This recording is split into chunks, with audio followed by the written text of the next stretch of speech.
Maraming mga netizens kahapon ang natuwa at kahit papaano'y nagulat nga nang makitang kasama ni First Lady Lisa Marcos ang mga anak ni Chris Aquino na sina Bimby at Joshua Aquino. Kaya naman maraming netizen na nagtanong kung ano daw kaya ang naging purpose ng pagpunta ng dalawa kay First Lady.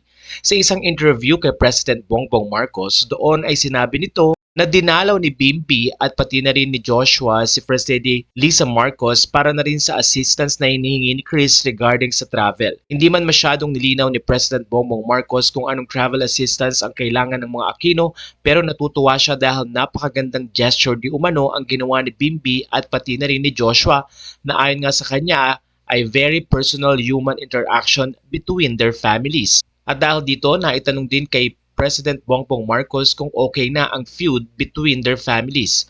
Sagot ni President Bongbong, "We have always been okay, we just don't agree politically." Sa puntong ito ay marami ang natuwa dahil tinulungan nga at tumugon si First Lady Lisa Marcos para tulungan at gawin ang request ni Chris Aquino. Hindi na nagpatumpik-tumpik pa at mabilis ngang inaksyonan ng First Lady ang request na ito. Natuwa din ang First Lady dahil may pasalubong si Bimby at Joshua. Inexplain din ni President Bongbong Marcos na hindi naman nagkakalayo ang pamilya ni Chris Aquino at ni First Lady dahil magkamag-anak pala mga ito. Kaya naman ayon kay President, matagal nang maganda ang relasyon ni Lisa Marcos kina Bimby at Joshua dahil mga pamangkin niya ito. Ayon sa kwento ni President, napangasawa ng auntie ni President Lisa Marcos ang kapatid ni dating presidente na si Cory Aquino. Kaya naman sa puntong ito, marami ang nilinawan at natuwa na sa matagal na panahon ay maayos naman ang pamilya ng mga Marcoses at Aquino at ang mga tao nga lang minsan ang nagpapalala ng sitwasyon. Katulad ng sinabi ni President Bongbong Marcos, wala silang hidwaan, they were always been okay. Sa puntong ito ay maaaring maisantabi na ang tila nangyayaring division ng mga tao regarding sa issue ng mga Aquino at Marcoses. Natatapos din ang mga bagay na kala natin ay hindi matatapos.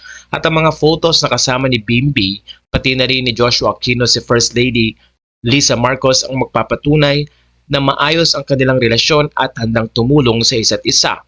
Natutuwa naman ang mga fans dahil kung ang nangyaring assistance sa travel ay para kay Chris Aquino, excited silang makitang muli ang Queen of All Media na makauwi ng ating bansa.